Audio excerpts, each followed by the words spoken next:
regarding district grants for membership. And trust me, folks, I had experience with Mike. One time he dragged me out to Brighton, Ontario, and I was the club president several years back, 6 in the morning, and I woke up 2 o'clock and we came back in the afternoon. So please, he loves questions, new members. He's a Wikipedia. He's very knowledgeable, very experienced. And Mike, the platform is yours, my friend. The stage is set. I don't think I can be anywhere near as entertaining as what we've been going through so far. I know. Just saying. Anyway, this presentation was advertised as everything you want to know about district grants, but we're afraid to ask. I'd like to know who it was that wrote that unreasonable expectation. It would have to be Leslie. However, we're going to see what we can accomplish in the next 10 or 15 minutes at least for you. I guess to start with, Rotarians, we're kind of a breed apart. Where others see problems and obstacles, we tend to see possibilities. We tend to be change makers and problem solvers.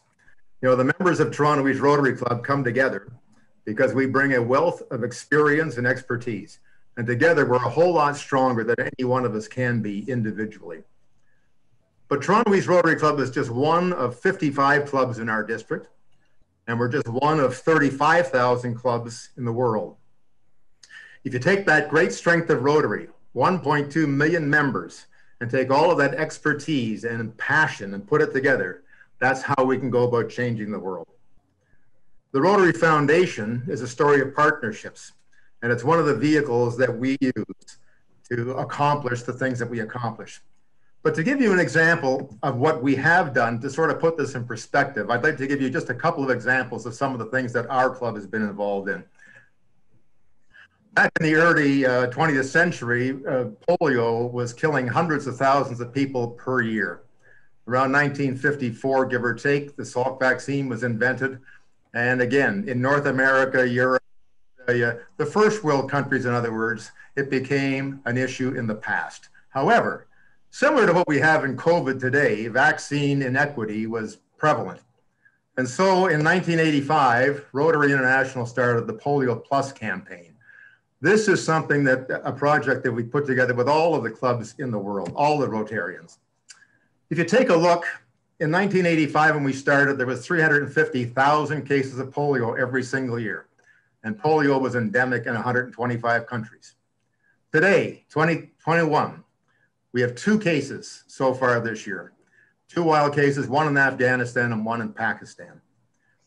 Over the period of time, we raised $1.3 billion. We partnered, you might go on mute, whoever's ringing over there.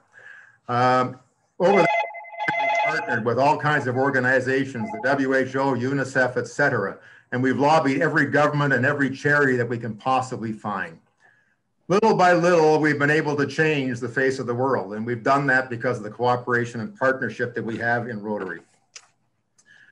The Rotary Foundation, of course, does many things. And that's one example of polio. But let's shrink it down a little bit to clubs around the world that cooperate on a much smaller scale, but still an important scale. Malnutrition is a huge, huge problem in all kinds of areas of the world. And of course, children are the ones that suffer the most. Again, many, too many of them die every year because of malnutrition.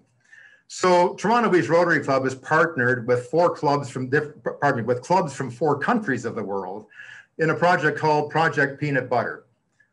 The product is grown by local farmers in Africa. It's processed by local plants in Africa and by the people that are living in those areas. So we're improving their economies as well. But the most important thing is about 800,000 children are impacted every single year because of this global grant. The global grant is about $500,000 so far, but it will continue on for many years, and that impact is there. That's something that our club has been involved with. Another thing, boiling it down even further to a project that Toronto East Rotary Club took the lead on. This is a school in Honduras. Now, we partnered with Schools from Children of the World, run by Norman Helen Gray Noble, who most of you know. The children you see there were attending school in that lovely green building there. Pretty small structure and room for only about 1/3 of the students in the school.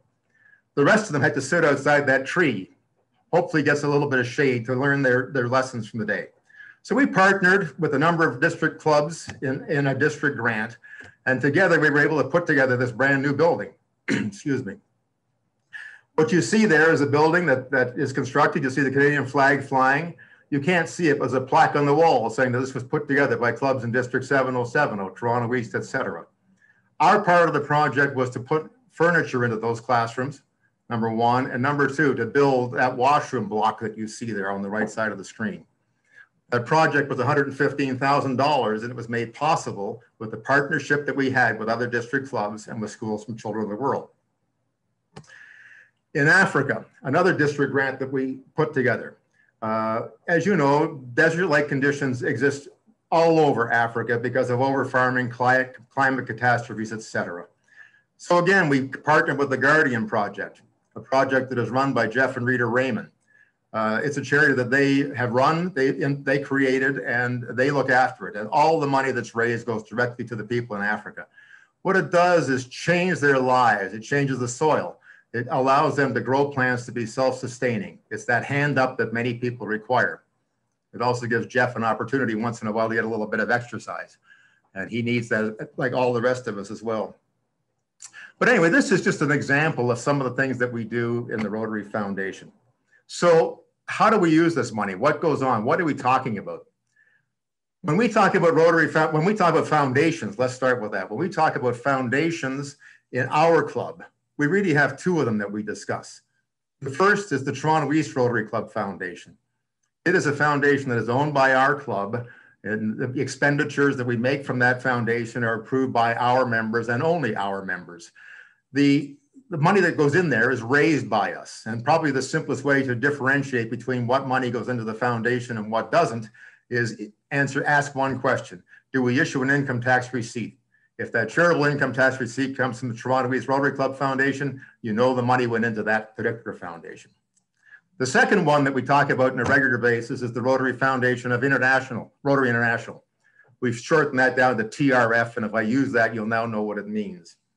So this is where all of the Rotary clubs and all of the Rotarians from around the world fund this particular foundation. And we do so to the tune of probably $400 million a year. So it's a pretty big operation that takes place there. So how does this thing work and what's going on? If you want to make a contribution, what you do is go to trfcanada.org. And when you click on the donate button, you're going to see the following screen. And you'll see that there's four possibilities there. Let's start with polio, the polio fund. Obviously, any money that you put into that fund goes towards polio eradication. It's used exclusively for that, and so you mandate that situation. A little bonus for the rest of this year, 2021, any money you put in there is matched 2-to-1 by the Gates Foundation. So if you put $100 into that particular fund right now, it becomes $300 immediately. Not a bad return on investment. The next fund, the Disaster Response Fund. This is a fund that again, you cannot simply, let me put it this way.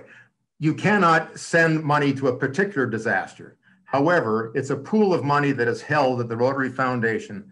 And if there's a natural disaster somewhere in the world, the Rotary district that is there can request funding from that particular disaster response fund. So it helps them get over either short-term or long-term situations with regard to their particular situation at that time. The next one we can talk about is the World Fund. This is money you're putting in, and basically what you're saying to the trustees of the Rotary Foundation is use my money where you think it can best be utilized at this point in time. So they move it around depending on where they need extra funds, whether it's polio, disaster relief, whatever it may be. And the last one is the annual fund. This is the one that handles the Rotary grants and all of the other Rotary programs. This is the one that all Rotarians send money to every year. What I'd like to say to you is when you hear about things such as Paul Harris Fellowships, if you hear about announcements in our club about our foundation goals, if you hear about the annual fund, every Rotarian every year, Polio Plus, the benefactor, all of those sorts of situations, all of those are referencing the Rotary Foundation at Rotary International, okay? And everything I talk about from here on in is going to be basically referencing the Rotary Foundation, not our own club foundation. So how do we go about using these funds? What you'll see here is what's called the share system. In the Rotary year 2018-19, the 55 clubs in District 7070, that's the district that we belong to, made contributions to the Rotary Foundation Annual Programs Fund in the amount of $240,000 US. Rotary Foundation held on to that money for 3 years and invested it. They used those invested funds, the return from the invested funds, to help with the expenses of running the foundation. July 1st of this year, the start of this current Rotary year, that $240,000 was separated into 2 accounts. The first, DDF, which stands for District Designated Funds. Half of the money flowed to that side. And that is money that is going to be used by District 7070, the one that we belong to, okay? When we receive the money, it immediately gets divided into 2 more pots. The first, $60,000 this year, is going towards district grants. So all of the clubs in our district might utilize that $60K to support district grants. The second pot, $60K as well, is to match global grants, vocational training teams, and other programs that Rotary runs. But again, they will be strictly involved with our district and our district clubs. The other $120,000 flowed to the World Fund. And that is money that is put into a collective pot where any Rotary Club and any district in the world may access it for global grants, Rotary Peace Fellowships, matching DDF or Polio Plus, etc. There's many different ways that it can be utilized, all right? So that's where the money goes and how it gets to our district. So now let's focus on DDF and what goes on with grants in general. Rotary has 7 areas of focus, and you can see what they are. Now, some people suggest they're pretty limited in what we can do with our money. Not really. If you take a look at them, they're pretty broad-based, and I think you can pretty much fit most projects into one of those areas of focus. Others have said, well, but how do you change these things, and who makes these rules? And the answer is, we do.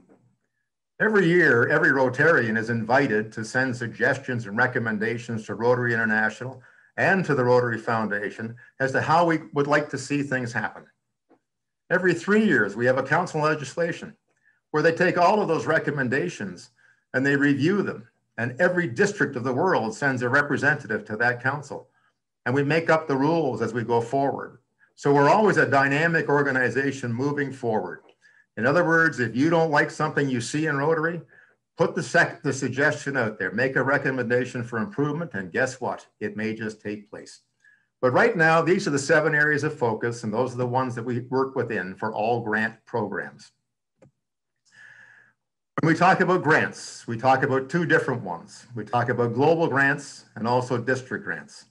Let's start with global. They are generally longer-term projects. They will generally be bigger dollars and cents. In fact, they have to be larger than 30,000 US to be even considered for a global grant. The reasoning behind this, the global grants are handled by administration at the Rotary Foundation. In other words, some of our paid staff down there. Having them handle small, $10,000, $5,000 projects would not be economically feasible. And so we make sure that we have that floor, 30,000 minimum to get it into a global grant. Another situation is that you must also have partner clubs, the importance of partnerships once again, but you must have them from 2 separate countries. Hopefully one of them is going to be the country where the project is taking place. You can have them from 3 or 15 countries or 20 countries, but you have to have a minimum of 2. And it's going to be something that you can apply for at any time during the year. District grants, obviously, are for those that are less than $30,000. And they are administered by a committee at our district level, okay? Again, all the same situations, the 7 areas of focus, shorter term projects, etc. One little detail, if we can. Please note that you have to apply for a district grant by May the 31st for the next Rotary year.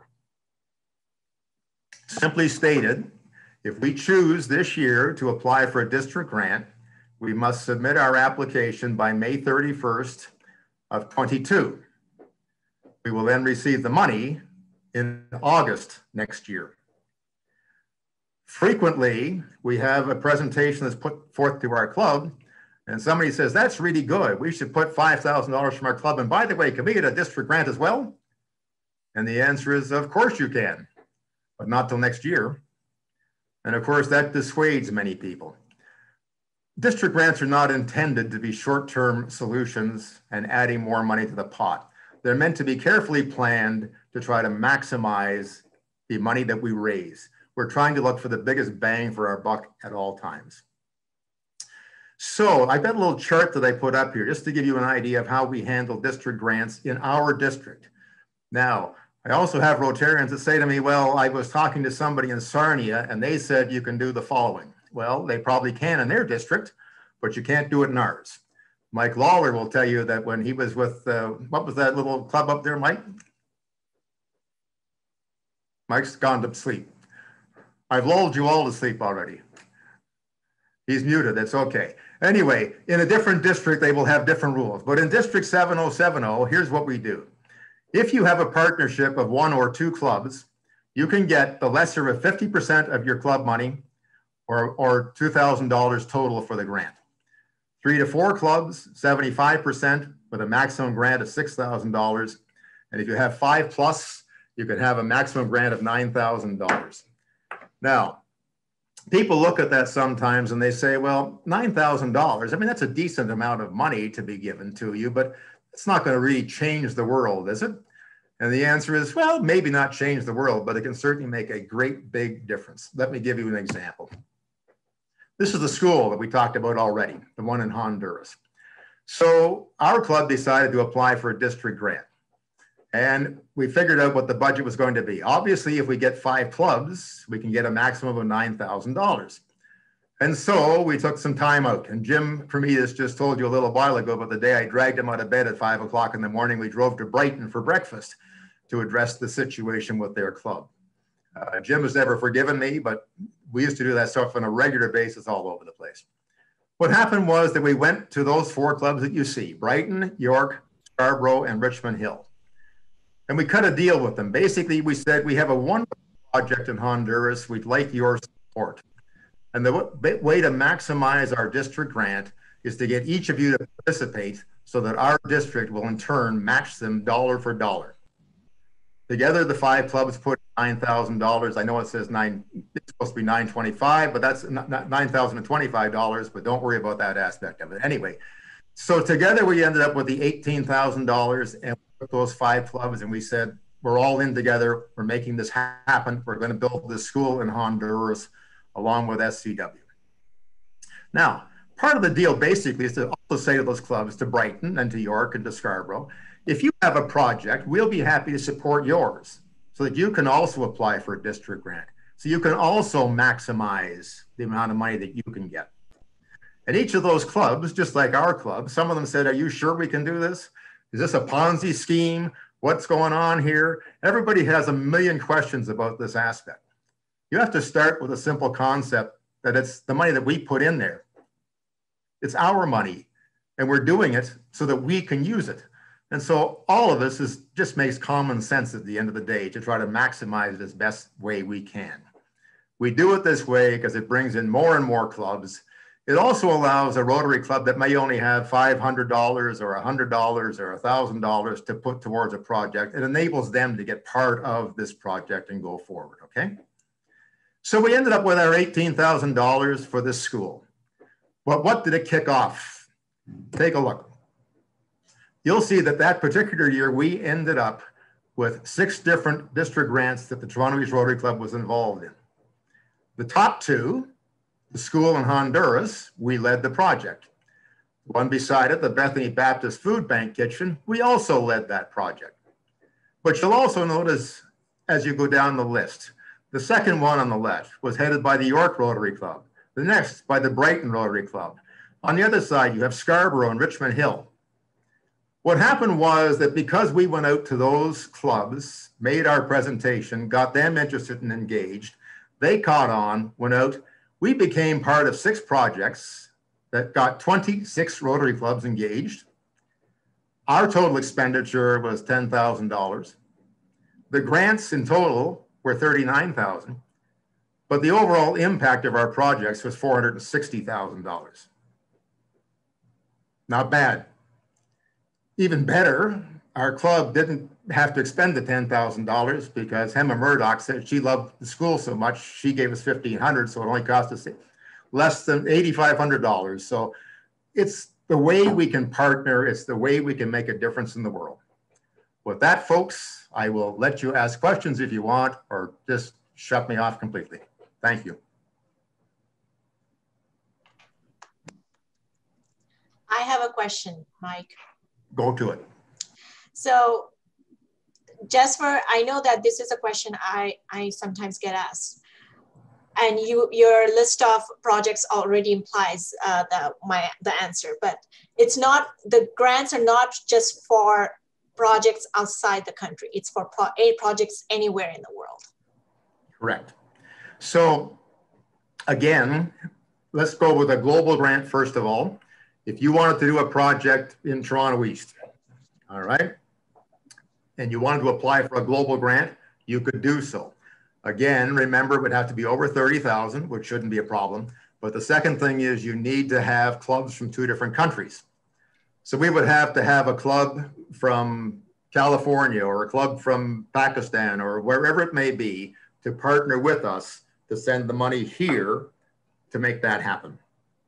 In my years, and I go back a long way, not as far as Jim Cremita said I go back, but nevertheless, I go back a long way with grants. I probably started this maybe 6 years ago, whatever it was.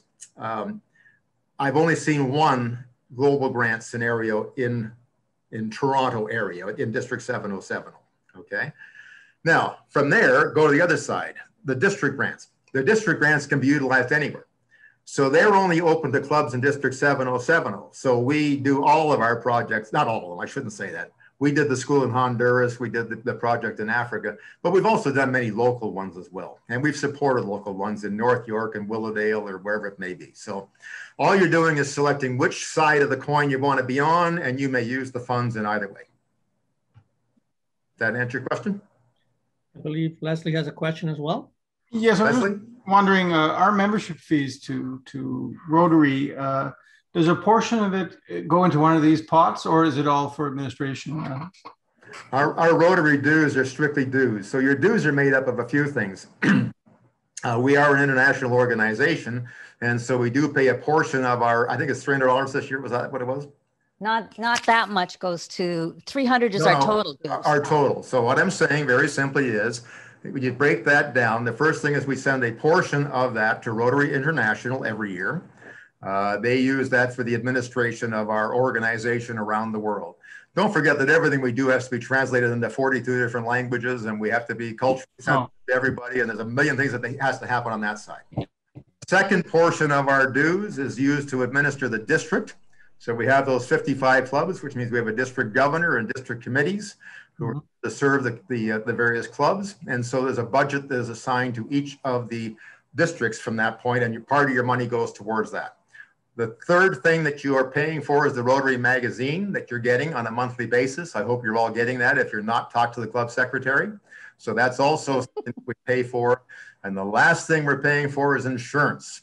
And that's desperately important, because what you need to know is if we're running a function, you know, if somebody trips and falls, et cetera, we're not being sued, or pardon me, we may be sued. However, we do have the coverage that is required to look after us.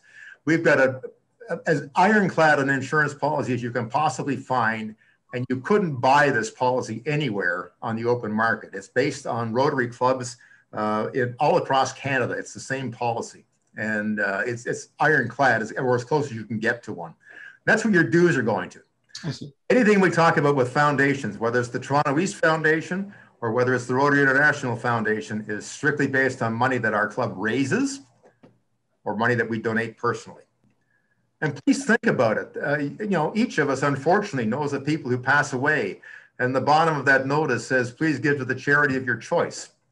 Why not give to the charity that we own, that we are part of? That's one possibility, all right?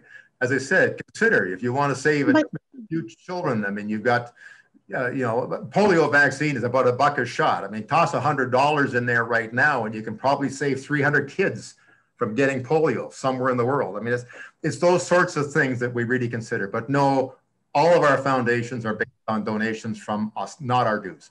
I see. Thank you. Mike, can I speak? This is Lola. Can I speak very briefly to follow up on Mike's comment? I'm heading the quote committee, the foundation committee, and we are leading, well, we're planning on repeating the Cross Toronto Trek again this year.